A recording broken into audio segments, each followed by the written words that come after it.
What is up, everybody? Hazeblade here, and today we're going to be taking a look at Tyrone in the Resident Evil Resistance Open Beta and giving you some tips and tricks on how to lead your team to victory when playing as Tyrone. We're also going to be talking a little bit about universal strategy, some of the things that we've covered in the previous videos, and how Tyrone can help assist with those things. Without further ado, let's jump right in. So as you guys know, I've been preaching this all week. This first stage, you don't want to dilly-dally too much. You want to pretty much just rush right through. Tyrone, fortunately enough, he can actually efficiently break down doors pretty quickly, so he's generally speaking going to want to be your point man. He also has a couple of really cool abilities that we're going to talk about as well. One of them is that fireman's kick that you saw on the door. He can actually do that fireman's kick to enemies as well, and conveniently enough, it also helps break out of stun locks. So kind of how Samuel's punch allows you to break out of stun locks as well. This kick not only deals way more damage than that, but it also pretty much makes them fly across the room, and it's pretty much a fun time. So that is going to be your primary ability when you're playing as Tyrone. Tyrone is an incredibly important character to your composition when playing Resident Evil Resistance. The biggest thing that I see wiping groups when I play Mastermind is Tyrone not knowing what to do. So of course I saved the best for last. The homie Tyrone is a fantastic character, most likely going to be my main in the full release of the game. So that fireman's kick is pretty advantageous because it has a relatively short cooldown. So if the Mastermind is taking control of zombies, you can pretty much kick them and keep them stun locked in combination with Samuel. But even if you don't have a Samuel in your group, so let's say either Becca or Martin is selected as one of the other survivors and you don't have Samuel on your comp, then what you can do is you can just pretty much rely on Tyrone's fireman's kick. It's pretty fantastic, does a lot of damage, and works really well in a pinch, especially if that Mastermind is controlling zombies. So as you see, we're not wasting any time in this level. We are pretty much already done with the puzzle. We are just waiting on our survivors to get here and, you know, hoping that they don't dilly-dally too much. But overall, a pretty smooth first round. So, you know, I've reiterated many times that you don't really want to buy anything in this first stage because you're going to want to save so you have resources available for the second part of the level. So with that being said, now that we're in this second part of the level, you're going to want to hit up the item box and pretty much getting grenades. As I've said all week, guys, you want to grab those grenades and have them ready to go. Mr. X is inevitably going to show up, and if you're not prepared, then you're going to end up in a pinch. Now, the next thing that I want to talk about is Tyrone's Fever Skill. Tyrone's Fever Skill is another incredibly useful perk. It allows you to reduce a significant portion of the damage done, and I believe it's about 80%. And this is what's going to be what enables you to push on, especially when things start to get rough, when the Mastermind starts spawning way more enemies than you can handle, which mostly happens in the third phase, but it can happen in the second phase if you run on the slow side of things when it comes to gathering resources and getting the security card and hacking into the terminals. So pretty much, as far as his ability goes, it's not something that you necessarily want to use on cooldown, but if you're going into a room, the Fever Skill is available and there's more enemies than you think you would reasonably be able to handle in a short period of time, it's never a bad idea to just go ahead and use it. It's got a relatively short cooldown. You can usually use it quite a few times in a single match. So just go ahead and use it.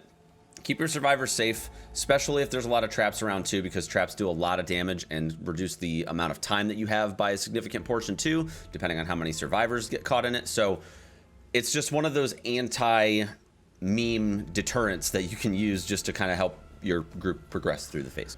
So the last thing that I want to talk about as we sort of wrap up this video series of talking about the survivors, and I may continue this series with the new survivors as we continue to get more with the full release with Becca and Martin Sandwich, possibly when Jill comes, but the biggest thing, I've talked about most of all of the universal strategies at this point, but next thing I want to talk about for the remainder of this video is backup strategy. So the item boxes themselves are random as far as what are the contents that are available for purchase. So we talked a little bit in Samuel's video about priorities and understanding that whatever character you're choosing to play is going to have its own set of priorities that fit in with the bigger narrative of your team.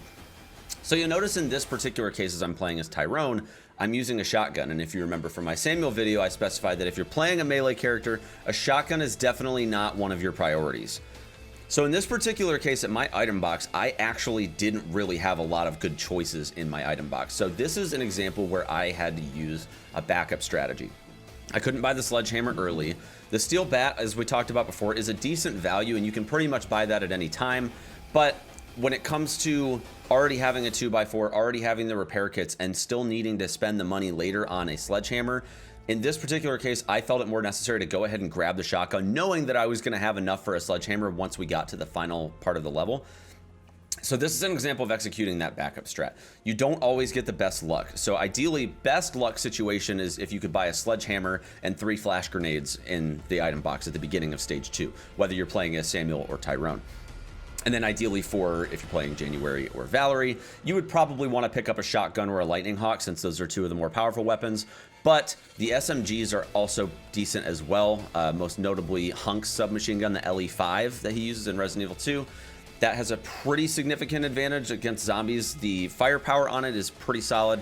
It's obviously an automatic weapon, so the rate of fire is also pretty fast. And for the price, it actually drops zombies relatively quickly, but I would still recommend a shotgun or a magnum over the LE5 personally. So at this point, we're hacking into the terminals. Mr. X was kind of trolling us a little bit, but we were able to work through it, and we are continuing to progress in the stage. We still have a couple more security devices. So this is, again, where backup strategy, you have to be able to adjust to these things on the fly. Otherwise, when you get into these binds, if you don't have a backup strat, you're pretty much just going to run around like a chicken with your head cut off, and you're not going to be able to focus on the objectives that you need to focus on while things are getting hectic and out of control from the mastermind perspective. Getting overwhelmed is going to be probably the #1 reason why you wouldn't be able to finish the game as a survivor. So resource management, being able to use your personal and fever skills whenever needed, those are the things you're looking out for. And whenever your first strategy, your plan A doesn't work, knowing what your plan B is, being able to execute that plan B and leading your team to victory. So at this point, we've finished the security phase. We've hacked into all 3 terminals. And at this point, we're ready to progress to the third part of the stage. Now, in the third part of the stage, as far as item box goes, it's pretty much not RNG as far as what's in the item box anymore. What is RNG is the quantities available for purchase. So you should at least be able to purchase 1 of everything. By the time you get to that item box, you should be able to purchase flash grenades, frag grenades, Molotov cocktails, any weapon you want. Generally speaking, those should all be available. The only thing that may not be available is the quantity that you want. So let's say you wanted to completely stock up on flash grenades. There still might only be 1 flash grenade in the item box, but there should still be something in there. Now, one thing that is nice is that the survivors also have perks that encourage enemies to drop items when they die. And I believe it's Valerie that has a perk that allows grenades to drop off of the corpses of enemies. So you might not be able to buy them from the item box. However, you can set it up to where if you are killing a lot of enemies in your run, then you can still pick up grenades along the way, because there's a chance that when those zombies die, they'll actually yield the fruit from their dead body. So right now we have Valerie healing up the group. The group took quite a bit of damage in the second phase. This is a fantastic time to use Valerie's fever skill. In this particular phase, you're only going to be able to use it a couple times before the end of the match, and as I mentioned in my Valerie video, you want to save it for the end so it makes it a lot easier for that final holdout to be able to keep the group topped off. But at the beginning of this phase is a great opportunity as well, because sometimes Mr. X shows up at the very end of phase 2 and deals a lot of damage to the survivors. So rather than having to have the survivors buy a ton of herbs just to get themselves healed up, unless you have a first aid spray in the group, I highly recommend that you continue to use Valerie's ability in the first part of that stage. Now, as you come out of the stairway in this particular level, you want to fixate on where that first biocore is. So as we all know, the biocores only spawn 1 at a time. So you'll only ever know where 1 biocore is at any given moment. So what you want to do, generally speaking, is find at least 1 other survivor to come with you and start tackling these objectives. Now, the more survivors you have with you, the better. But again, as I mentioned in previous videos, you don't want to have a 3 survivor, 1 survivor split where you leave 1 person by themselves. Otherwise, the mastermind is most likely going to notice that and start taking advantage of the situation, which is going to cost you a lot of time if that lone survivor ends up getting hurt. So I actually partnered up with Samuel here, which was a pretty good move because Samuel is also a melee character, so we were kind of able to cover each other's backs a little bit. And he activates his fever skill and pretty much just starts wailing on this biocore. And I actually hardly even touched the biocore, and he was able to pretty much take it out by himself, utilizing his fever skill. Now, unfortunately, I thought he was on the lift, so I actually hit the lift without him on it. And he almost got killed right then and there with Mr. X's pulverize ability, but fortunately he was able to avoid him for a long period of time. But after that first biocore was done, the good thing about what happened there is that Samuel went ahead and just distracted Mr. X for the remainder of that time, so I could start working with the other survivors to disable the other biocores. So while Mr. X was distracted, we actually were able to get a really good advantage going, knowing that he was going to be in that form for at least another 30 to 45 seconds. So these are things that you can look at on the fly and start to determine what the best move is based on what the mastermind is doing. So although you don't have your own security cameras to look into what the mastermind is doing, you do have the ability to know where he is based on the fact that the camera that he is activating will turn red. So if you know he's looking at the other side of the map and you're sneaking around doing something else, you pretty much have fair game to do whatever you want while he's not fixated on you.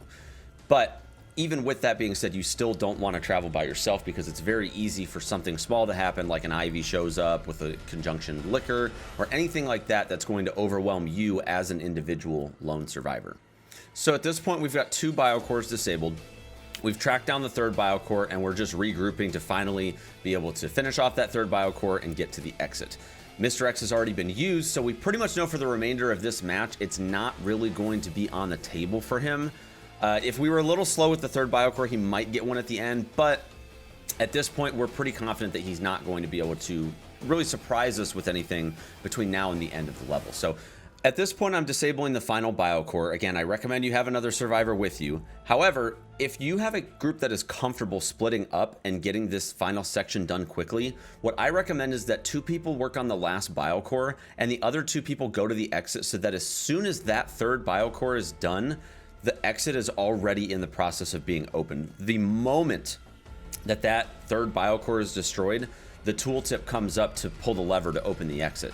Now, we actually do have survivors over at the exit. However, one of them is incapacitated, and I think the other one was warding off zombies, and the mastermind was controlling one, so they were running away. So it did take us a little bit longer to actually pull the lever in this particular case. But if you have a group that is comfortable, I highly recommend this strategy.